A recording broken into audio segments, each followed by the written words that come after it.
You're listening to episode 130, Facing Your Past to Become Your Authentic Self, with Kyle Robinson.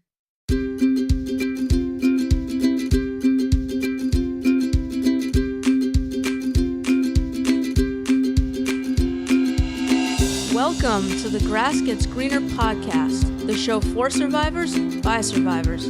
I'm your host, Melissa Wilson, a bullying survivor and anti-bullying advocate. And each week you'll hear from a survivor who has overcome a traumatic experience to go on to not only survive, but thrive, so that you can too, starting now.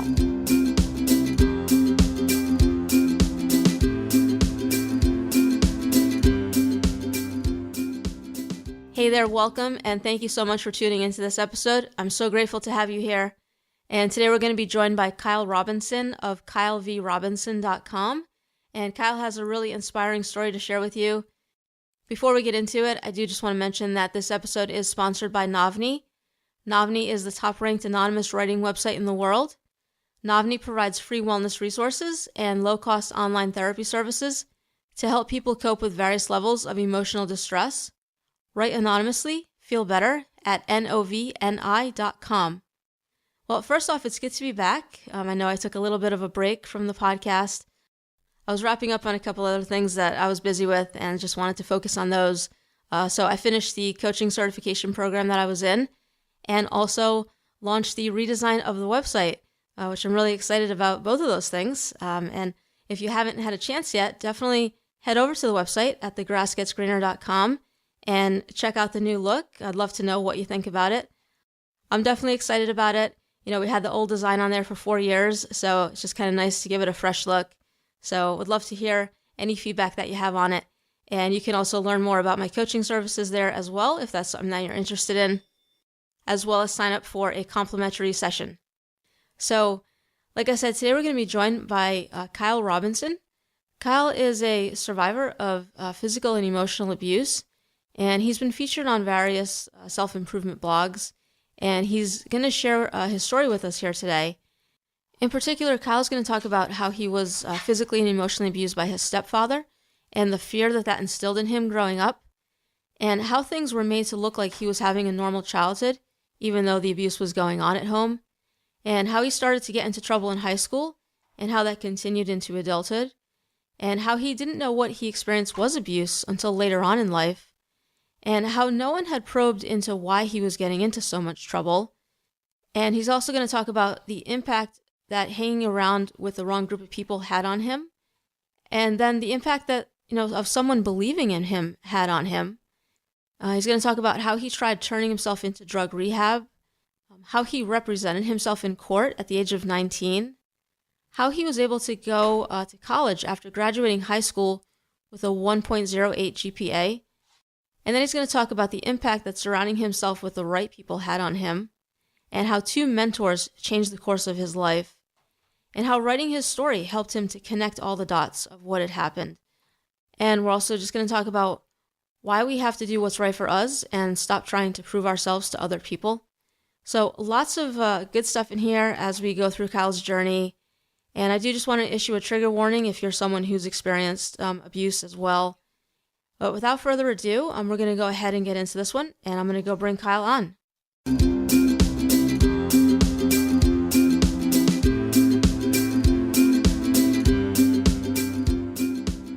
Kyle, welcome to the podcast, and thank you for joining me here today to share your story with us.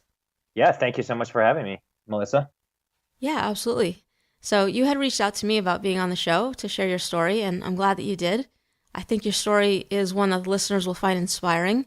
I know you're going to share with us about the abuse you experienced growing up and how that greatly impacted your life and how you've been able to turn things around for yourself and become a lawyer and business owner. And I know you want to let people know that society's version of success isn't for everyone and that they're able to blaze their own path to true fulfillment, no matter their past. So I'm looking forward to getting into your story, Kyle. And what I'd like to do is have you start us out by sharing a little bit about the abuse you experienced, and then we'll go from there. Does that sound good to you? Sounds awesome. Yeah. So, just kind of share with us what you'd like us to know about what happened and how old you are. Sure, of course. So, actually, I was I'll sum up my story here as quickly as possible. But when I was only 4 years old, my mother and my biological father got divorced. And to that end, once they got a divorce, and I was born in Chicago, Illinois, my mother moved all of the kids back to Ohio because that's where we're from.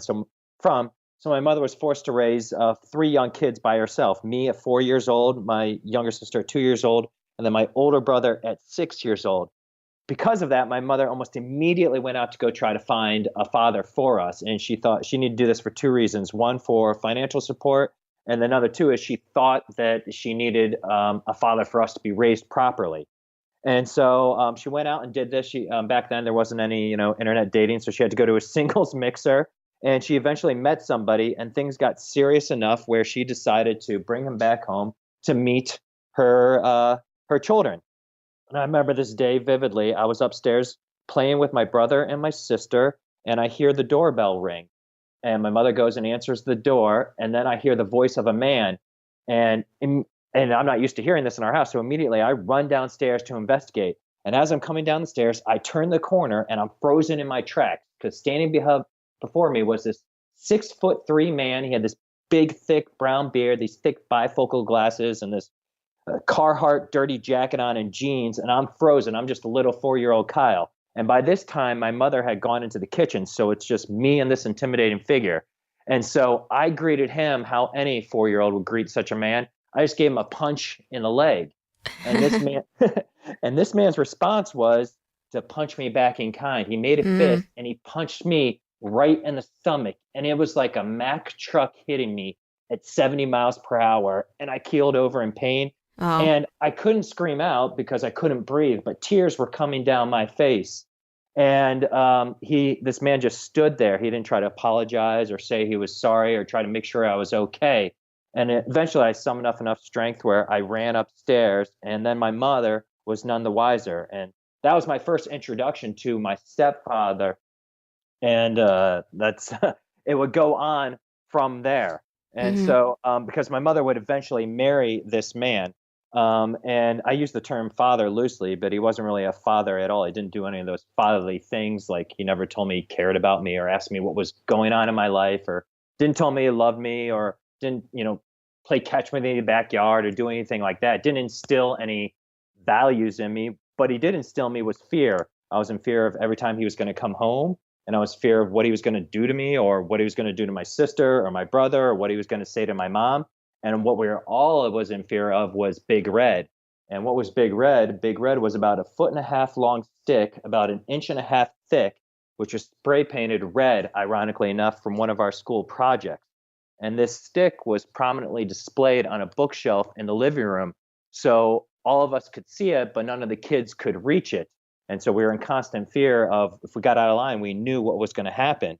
And I remember my first introduction to Big Red, I was about 7 or 8 years old, and I was watching cartoons on a Saturday morning, and I was laying down on the couch, and my head was on the armrest of the couch, and evidently I was drooling a little bit, and my stepfather didn't take too kindly to this because he ripped me out of the couch, threw me up against the wall, and he started screaming and yelling profanities at me. He's told me not to do that anymore, things like that. And this time my mother was there, and she was seeing all this going on, and she's behind him screaming, no, stop, stop, stop, crying.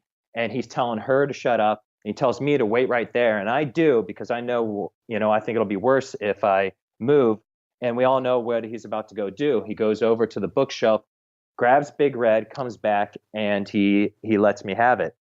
And nothing not to a bloody pulp or anything like that, but enough, for, a 7 or 8 year old kid to get hit with a stick is pretty intense. And so, and like I said, my mother would, and I want to say that was the first time or the last time that happened, but it wasn't the last time. I mean, that would happen, many times, more than I'd like. Well, once is two more. Yeah. Once is more than enough. But, so how long? Yeah. Go ahead. No, go ahead. So like I said, my mother was there, during this whole time, and that's all she could do was yell at him, tell him to stop, because she wouldn't take any other steps, because she was pretending that it wasn't so bad, that he really wasn't abusive, and we were having a normal childhood, because I did those normal childhood things. I went and played baseball and I had friends, but it's all underneath this cloud of fear and abuse of this man. And what my mom got really good at doing was pretending that everything was okay. She put on a show, for the world and to herself. And because she pretended, that got instilled in me, and I started pretending most of my life until, I actually became an adult. I didn't come to terms with this at all. And that was traumatic this whole time. And we could talk about the impact that it had on me and what Mm-hmm. happened to me. But and so we never confronted it because we're all just pretending as if, everything was okay and I had a normal childhood. And also my mom was, she would never admit that she made a mistake in this man. So we just went on, and she was so ashamed, it just not something that she would admit. And I didn't know anything better either. But it Mm-hmm. created a lot of uncertainty in my life too. As a little kid, when you have fear and uncertainty, it's one of the worst things in the world. You know, those go, live with you for a while. And Yeah, you don't so, want that as a child. no, no. And, you don't even know how to deal with that as a child. And so things got even worse. I mean, they would fight in front of the kids constantly. He would, my mother would be crying and he would be threatening divorce. And I would be watching this, as a kid, begging them to stop fighting. And even though he was such a jerk, I didn't want them to get divorced because that uncertainty as a little kid, you don't want that. And it was like we weren't good enough for this man who treated us like crap, but he would threaten to leave us right in front of me. And she would beg him to tell me that it was going to be okay. And he wouldn't do it. He'd say, no, I'm leaving you. And it just, it created all kinds of, uncertainty and distrust in me, especially for male authority figures. And Mm-hmm. so Yeah. that's how my life went on. And then, How uh, long did it go on for? yeah, sure. So she married him when I was 4 years old. And, so once they got married too, so they're still married till this day. So, my whole life until I actually moved out of the house when I was like around 19 or 20 years old. Mm-hmm. But all of this uncertainty was highlighted even more because he enlisted in the Navy. So we moved around a lot. So from Ohio, we moved over to Philadelphia, Pennsylvania, to Newport, Rhode Island, and then back to Ohio when I was in the seventh grade. And by that time, the physical abuse was going down somewhat, probably because I was getting older, but the emotional abuse was increasing, or at least I was noticing more, him calling me a loser or Mm-hmm. worthless and things like that. And by the time I got into high school, I was really starting to act out. I mean, getting in fights constantly. I got arrested dozens of times, for trespassing, drug possession, underage drinking, assault, you name it, I was arrested for it. And things just really started to take a turn for the worst in high school. Yeah, sure. I mean, all of those things definitely impact you and impact your behavior. It sounds like your family was kind of making it looks like this was everything was kind of okay at home, right, from the outside. So Right. did anyone know that any of this was going on? No, nobody knew what was going on. And again, me and my brother and my sister, we didn't know this wasn't normal. You know what I mean? We just thought this was life. We just Right, it thought, became your norm. right, absolutely. We just thought this guy was just a miserable jerk. You know what I mean? That we didn't like him at all, but we didn't never thought we were being abused. You know what I mean? Because my mom wouldn't recognize it, and we weren't taught that. And nobody ever asked us what was going on or anything like that. So no, nobody really knew what was going on. Mm-hmm. Yeah. And I mean, like, for myself, I mean, I grew up with a little bit of physical abuse at home when I was younger as well. Um, and, I believe that, like, or I was told that, this is just how it is, right? Right. Like, this is, in my case, like, it was what was done um, to my father and how he was raised. And so then that's just what, he knew, and that's how he treated me. And so, yeah, it becomes a norm, and you don't know any differently until you get out there and you see that, oh, hey, it's not supposed to be this way. I'm not supposed to get Right. get hit and get abused in these ways. um, so yeah, I mean, tell us a little more about how this all affected you as you got older. Sure. Of course. So, and then also what else didn't help it out too is like whenever my stepfather did something nice or kind, it got highlighted so much from my mother that everything else that was bad, it got swept underneath the rug. It's like she was rationalizing, well, he did some good things. So whatever bad things, it's okay. You know what I mean? So that's Mm-hmm. how, and I'm not blaming my mom or anything like that. She just didn't know how to deal with it. And that's how she dealt with it. You know what I mean? So, Yeah. and that got instilled with me. So in high school, I was getting in fights, arrested constantly. I would get suspended all the time, or I was down at the police station. And so my mother would get calls from the principal about me getting suspended, or the police station would call me about me getting arrested. And it also felt like I had nobody to turn to, because whenever I got in trouble at school for whatever it is, the principals never asked me what was going on in my life or what was wrong or anything like that. I was just another student they had to deal with. Or if I go down to the police station, I was just another juvenile delinquent that they just had to write off. They never tried to take the steps. And I couldn't go to my mom about what was going on because she was so defensive about it. I couldn't, try to figure out what was going on or why I was acting out. And so Mm. things got so bad that I eventually got expelled from school my junior year. And so I got expelled and I had to go find some odd jobs while I was in high school. And then I started to go back to my second year of junior year, and I'm getting involved with the same shenanigans. And also, I should highlight, this is a big part of it too. I started hanging out with the wrong group of people, Mm-hmm. the people that didn't support me, didn't care about me, people, because I thought that's what I deserved, people that treated me like crap. So that's what I found, was other people treated me like crap. So I started treating people like crap too, Mm-hmm. because I didn't know any better, because I thought that's what way people were, or how you were supposed to treat people. I got involved in drugs heavily. I mean, I was drinking, doing all kinds of drugs, you name it, I was doing it. I started selling drugs because I thought that's what I needed to do to have friends. And it just got really out of hand because, again, I didn't have a lot of self-esteem myself, and I didn't know any better. I thought everybody was supposed to treat everybody like crap. So I found friends that did that. So Right. And isn't it unfortunate when, authority figures aren't really like asking you like what's really going on here, why are you acting this way? Because oftentimes, there's something else going on that right. is under the surface. And if they could just try to like take a little time to find that, then they could be able to help you, and instead of just like just punish you for it and not try to find out what's really going on.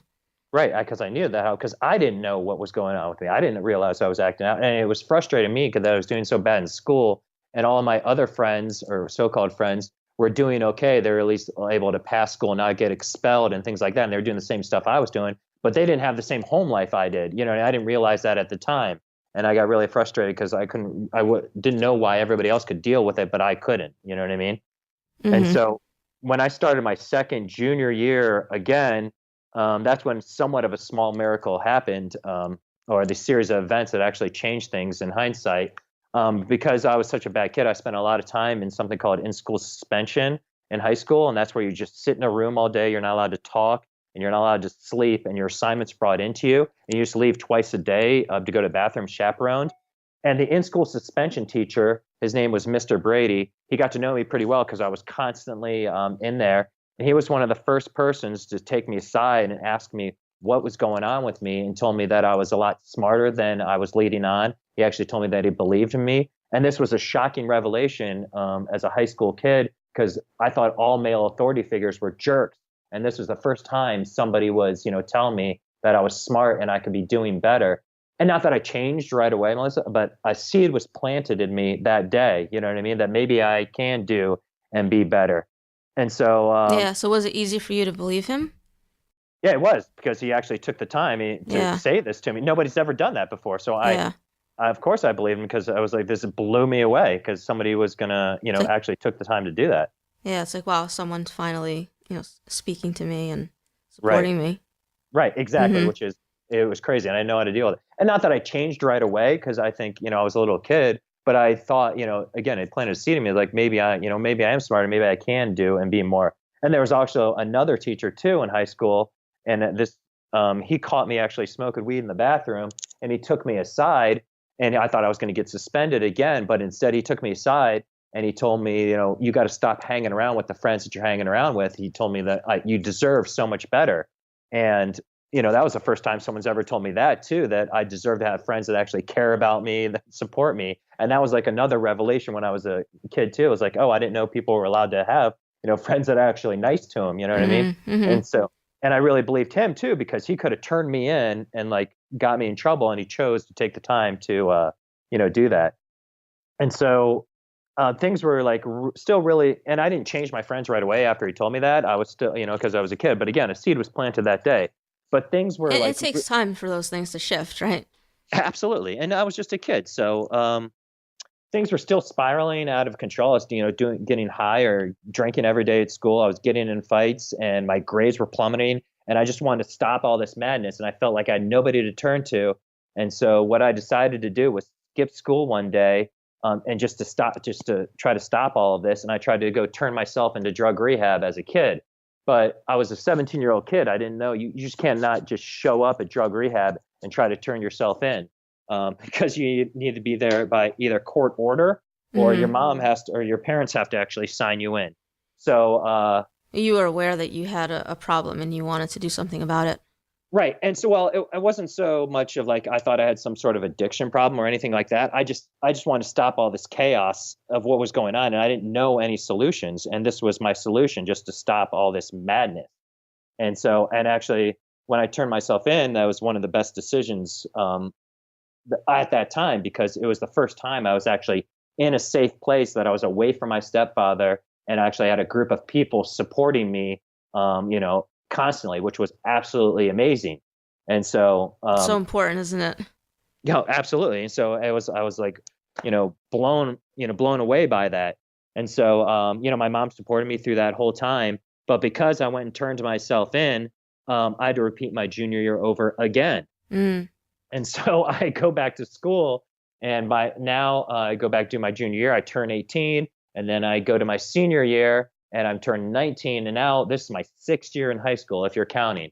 And I'm just trying to keep my head down and get done with this. And by the way, all of this bad things that I've been doing and acting out, it's feeding into the narrative that my stepfather thinks about me, that I'm worthless, a loser, what have you. You know what I mean? Right.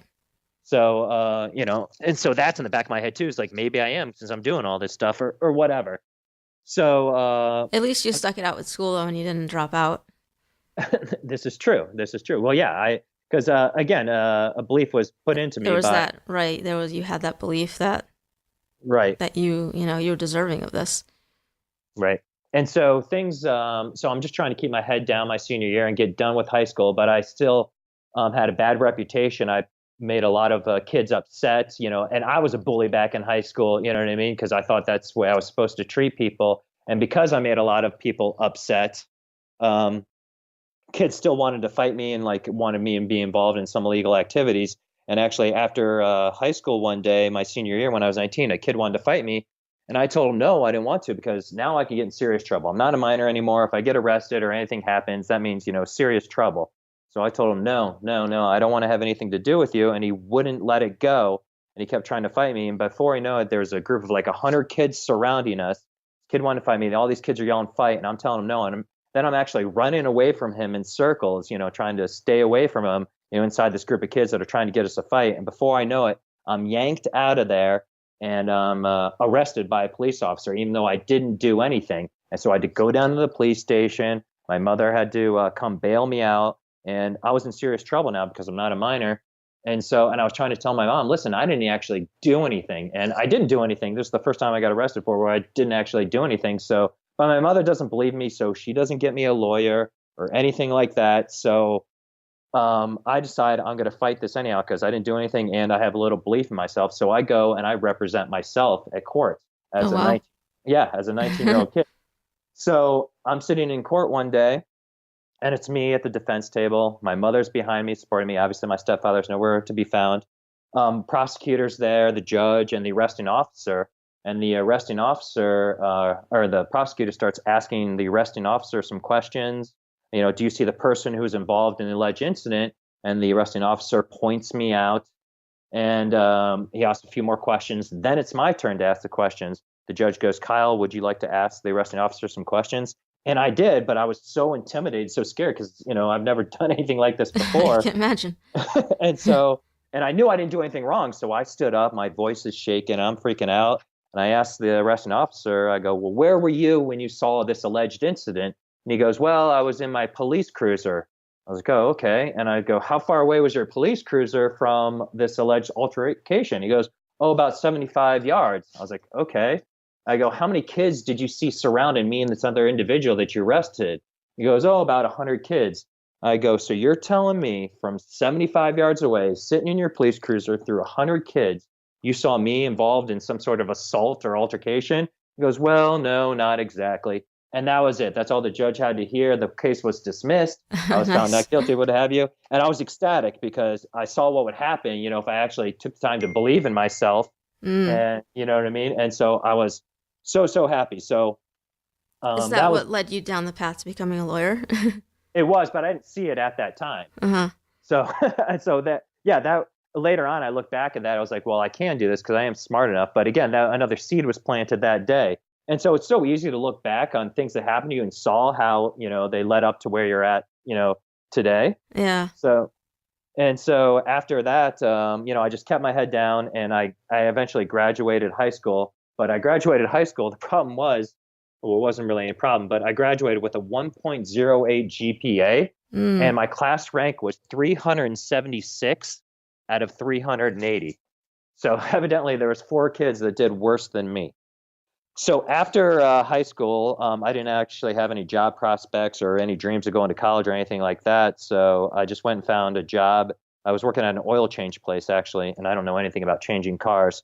But as I was working at this oil change place, I decided that I wanted to, try to go to college. I wanted to prove to everybody wrong what I was capable of, and also I wanted to prove to my stepfather, try to, get his approval. So I was like, you know what, I'm going to go to college and see what happens. So I applied to college. I got into a place that gave me an opportunity. And when I started going to college, I decided, you know what, I'm going to actually buckle down and try to see what happens when I apply myself. And so my first semester of college, me studying my butt off, I actually got almost a 4.0 GPA my Nice. first semester of college, which is crazy after 6 years of high school and 1.08 GPA. I almost get a 4.0. So I was very ecstatic about that. I told my mom about it. She put, the dean's list report card on her refrigerator, what have you. Didn't hear a peep out of my stepfather. He didn't tell me he was proud of me or good job or anything like that. It's like, oh, well, that's weird. You know what I mean? I don't know what I have to do to get your approval. Mm. But after I made the dean's list in college, I decided I wanted to transfer schools and go to a different or better school. So when I transferred schools, there was it seemed to be a mistake now. I look later on, maybe not a mistake, but when I transferred schools, I started hanging out with a whole new group of guys, or no, a whole new group of friends. And these weren't good, or these were guys were actually good guys. I mean, they cared about me and they supported me, but they weren't good for me because they're involved with the drinking and the drug use. So I got sucked all back into that again in college. And my grades started plummeting again. And I was actually on academic probation almost every semester at college from then on. And then I got a wake up call one spring afternoon while I was in college. We decided to go down to the bar, skip class, and start drinking. So we go down to this bar and start drinking these 22-ounce Budweisers. We're down in those. And then from there, we go to another dive bar and start drinking Red Bulls and vodkas. That's my drink of choice in college. And then from there, we went to a final bar called the Ray's Place. And at Ray's Place, they actually have this shot wheel where you spin it, kind of like The Price is Right or like Wheel of Fortune, but instead of numbers on there, there's shots. So we spin that, and get Fireball, spin it again, Jägermeister, spin it one more, Jack Daniel, spin it again, Jim Beam. And by this time, we'd Sounds have like been it'll get you wrecked pretty easily. exactly. And so by this time, we'd been drinking for about 4 hours and it was starting to get dark out. So we all decided, you know what? Let's go home and change our clothes so we could come back out to the bars and drink some more. And I said, that's an amazing idea. I'll drive us home. And so we all hopped in my Jeep. And the problem with that was, well, many problems with that, obviously. But the thing is, we only live 10 blocks from the bar. So I'm not sure why I was driving home.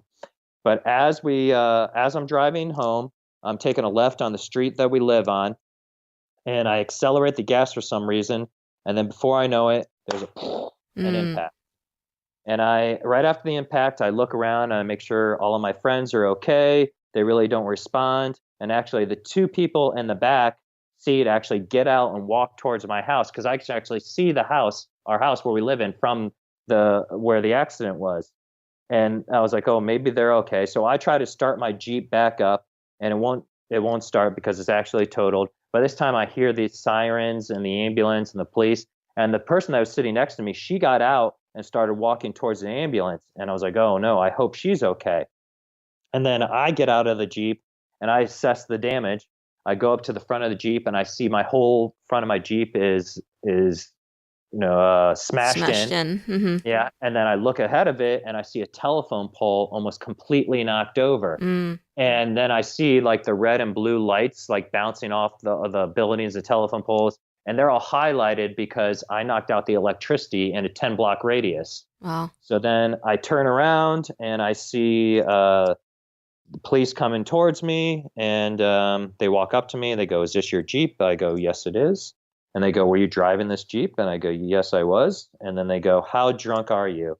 And I turned around. I looked at the carnage I just created. I go, "Not drunk enough to do that."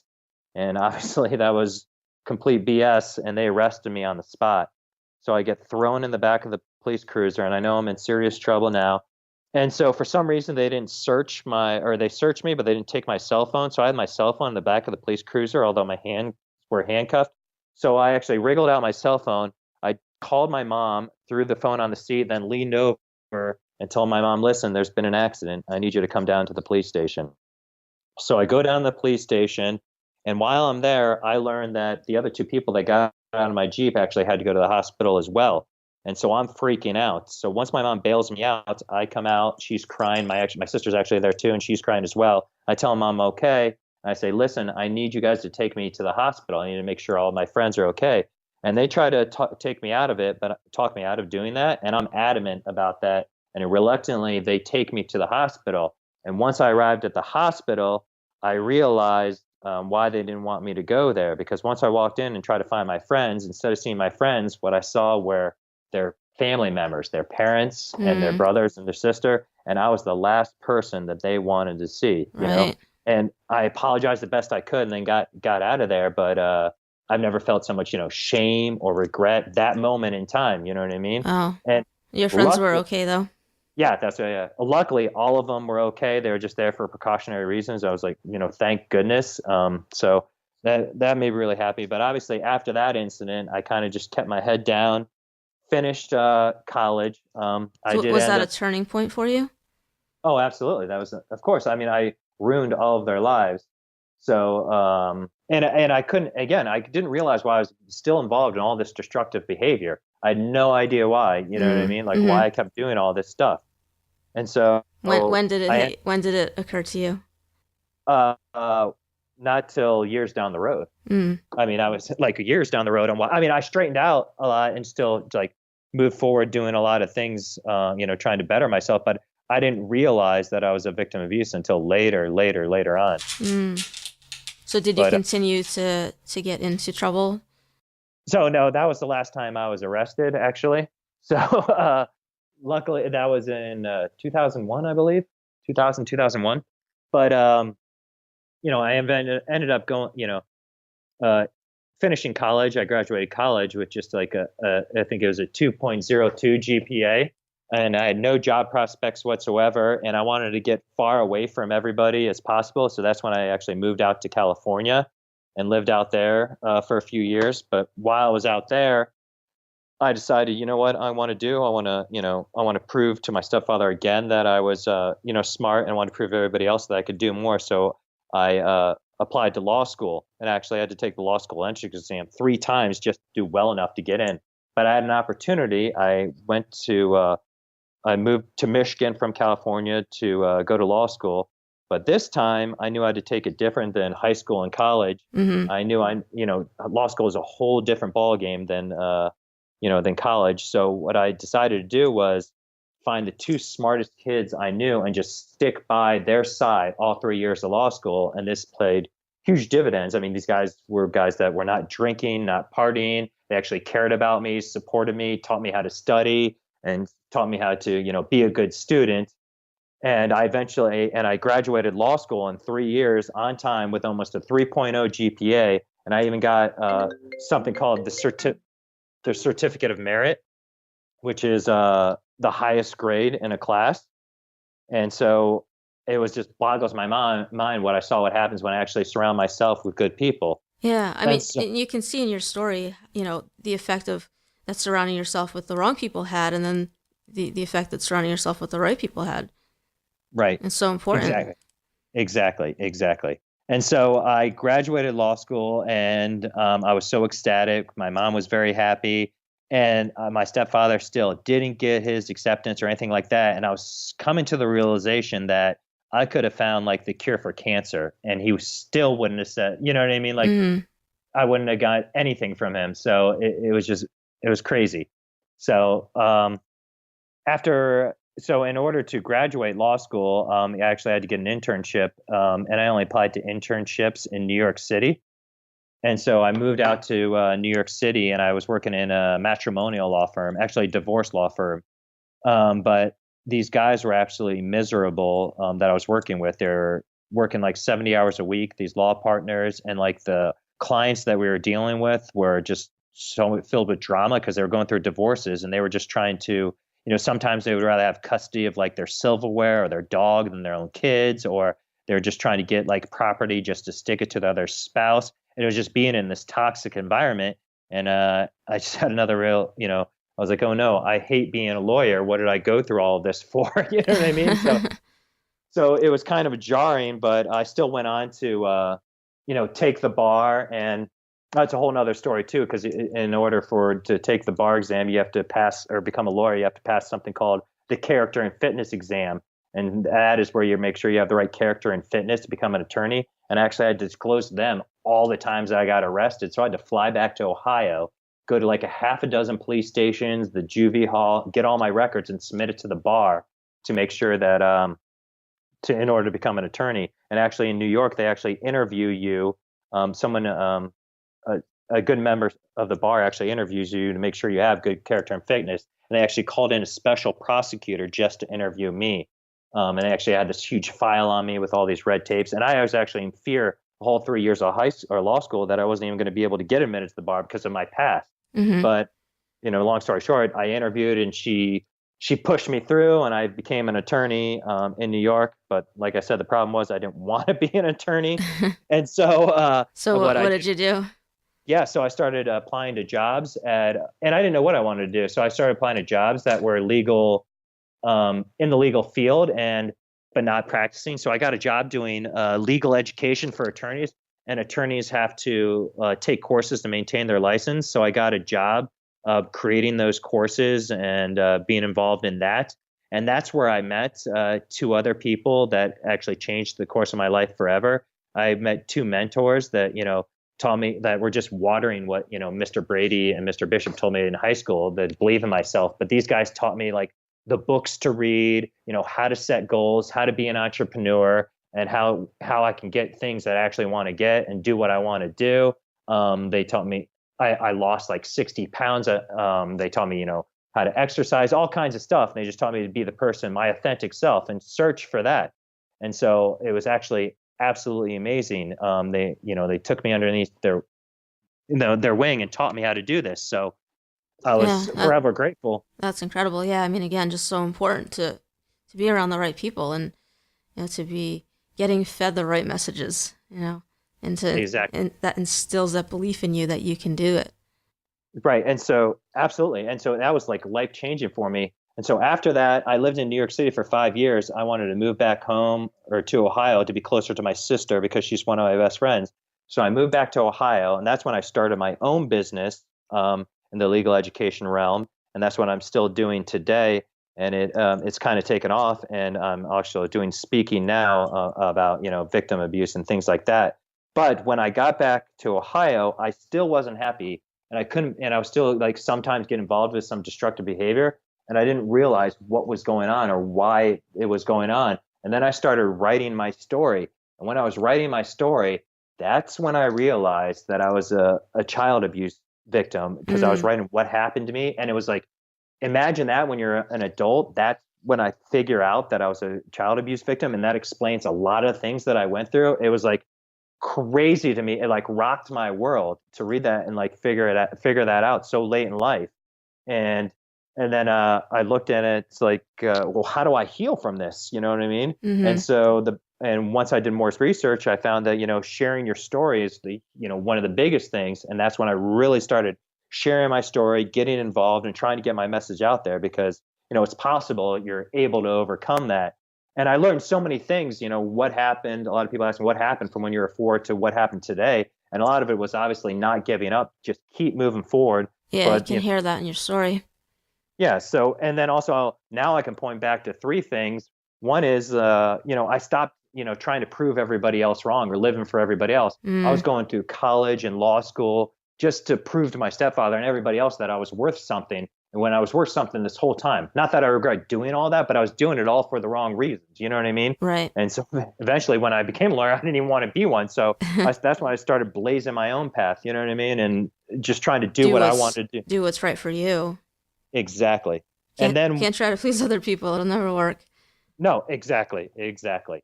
And then also I stopped pretending, I stopped pretending what happened to me. And I started sharing my story because just because something like that happened to me or happened to you, you're not broken or you're not whole. We're stronger for it. It's who we are. You know what I mean? So I use that and I stopped pretending or being ashamed of it. It's nothing to be ashamed of because you didn't do anything wrong. You Hmm. know what I mean? It's something that happened to you and it can make you stronger and you can use it and learn from it and try to help other people. So that's what I did. And then the final thing, what changed was all these mentors and people that, helped me out along the way. And so that was one of the biggest things that people that, planted seeds in me. And I look back, like that was a huge turning point. So Hmm. that's my Wow. story. I mean, Yeah. a little long-winded, but sorry. Yeah, no, wow. I mean, what an incredible story and journey that you have there, Kyle. Um, and yeah, just I mean, thank you for sharing the things that have helped you. I think those things are just so important and can help anyone who's in this similar situation. And I love how you just continue to push through. So tell us, how are you doing today? Are there things that you still struggle with?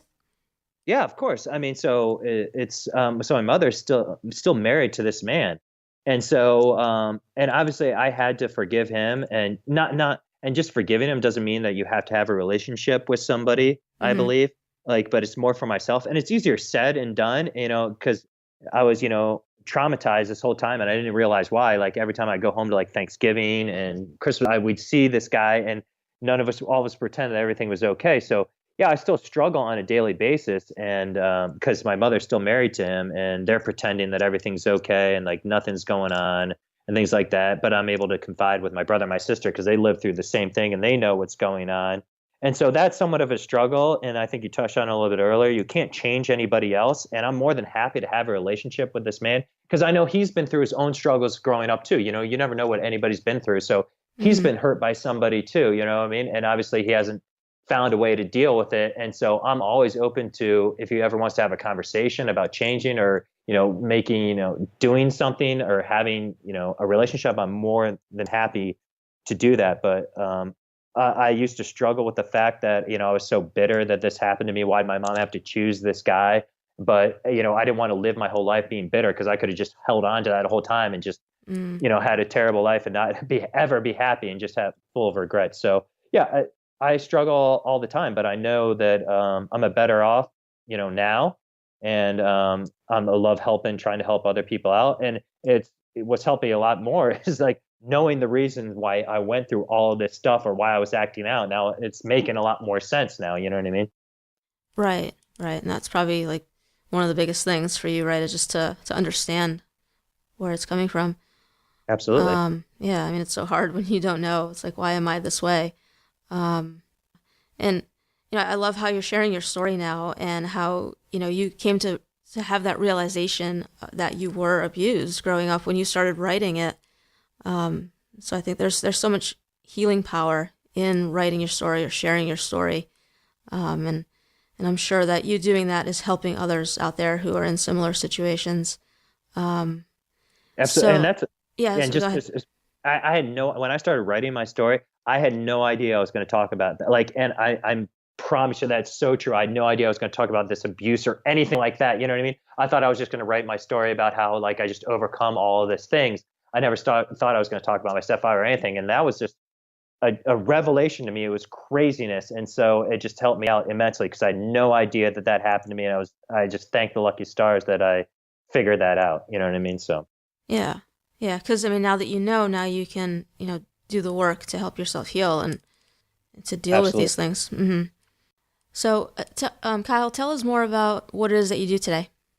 So what I do today is I run this legal education company, for attorneys, and That's what I do on a day-to-day basis. And now I'm doing more and more of these talks. I did about 4 talks the past couple of weeks about, child abuse or surviving, overcoming, or entrepreneurship, all kinds of things. So I'm trying to get more involved in that and just trying to help other people out, because I think a lot of people have had something, done to them or hurt, and they just want to hear the story, because I know I can help other people. So I'm really getting involved in that right now, and working on my book, which hopefully comes out in a couple of months. But yeah, it's just to share my story even more. So yeah, that's what I'm working on now.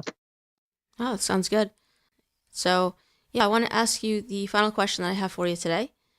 And that is, given what you know now, if you could go back to when you were going through your tough times and give yourself one piece of advice, what would it be? Sure. And so, if not that myself would listen to this advice, but this is the advice that I would give, is that I would tell myself, listen, you're better off alone than being around negative people or people who don't support you or care about you. You're better off alone than finding those kind of people. So I would tell myself to find people that care about me and support me. But if you can't do that, you're better off alone than being around negative people that are not bringing value to your life or not bringing you up. So that is one of my biggest advice, because it's the power. People that support you is just an amazing thing. So it can change your life. It's changed my life, and it's just amazing. So Yeah, I mean, of course, like being alone is not the ideal thing, but yeah, like you said, it's even worse to be around the wrong people. So it's important to look for the right people to be around and try to get yourself around them. And you can see just, from your story, how important that is. Absolutely. Yep. So Kyle, before I let you go, what is the best way for people to learn more about what you have going on or to connect with you? Sure, of course. So they go to my website, Kyle V, as in Victor, Robinson.com, or hit me up on Instagram. That's my favorite. Instagram, Kyle V Robinson. It's on Twitter, Kyle V Robinson as well. So you can just hit me up on all that. I mean, you can find me on Facebook too, but I don't really check Facebook all that often. But you can hit me up on that. I'll answer messages from there. Kyle V Robinson on everything. All right, sounds good. I'll have that linked up on your show notes page. So, Kyle, I just want to thank you for coming on here today and for sharing your story with us. I think it is definitely an inspiring story, and one that, the listeners can get a lot of hope from if they're still struggling, and just to know that, they can create a life that they want for themselves. They can get things to a better place, and it's so important to believe in yourself, to keep pushing through, and to surround yourself with the right people in order to make that happen. So just thank you for sharing that with us today. I appreciate it. Yeah, thank you for the opportunity, Melissa. I really thank you. No problem. All right, well, you have a great rest of your day. You too. Thank you so much.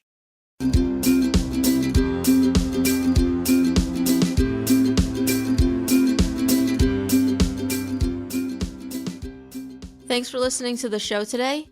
This has been the Grass Gets Greener podcast, episode 130. Go to thegrassgetsgreener.com/Kyle Robinson to find the links mentioned during this episode or to leave a comment.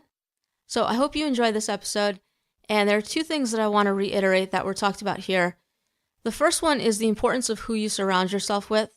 I mean, we could clearly see how Kyle was negatively impacted when he surrounded himself with the wrong people, and how he was positively impacted when he surrounded himself with the right people. And so it really is just so important who we're surrounding ourselves with, and definitely something that we want to, keep in mind and consider who we're spending most of our time with, and ask ourselves if these are people that are supporting us and having a positive impact on us or not. And the second thing that I want to mention is, that we can't live our lives trying to prove ourselves to others. It's something we may never succeed at. And really, it's all about, doing what you need to do for you, and just being okay with the person looking back at you in the mirror every day. So those are just 2 things that I want to mention from this episode. And also just remind you to come back in 2 weeks for the next episode. And also head over to the website to grab your free copy of the Top 10 Strategies Guide for Survivors. In it, you'll find the top 10 most common strategies my podcast guests have used for overcoming the effects of past trauma. It's a great place to get started if you're looking for some strategies that can help you in your healing, as they have helped my guests. And you can find that at thegrassgetsgreener.com/guide, or also on the show notes page. So be sure to grab that if you haven't yet. And also, don't forget to head over to the website anyways to check out the new design and let me know what you think of it. And lastly, don't forget to head over to iTunes or Stitcher to leave the show a rating and review so that we can reach as many survivors as possible. And as always, have hope.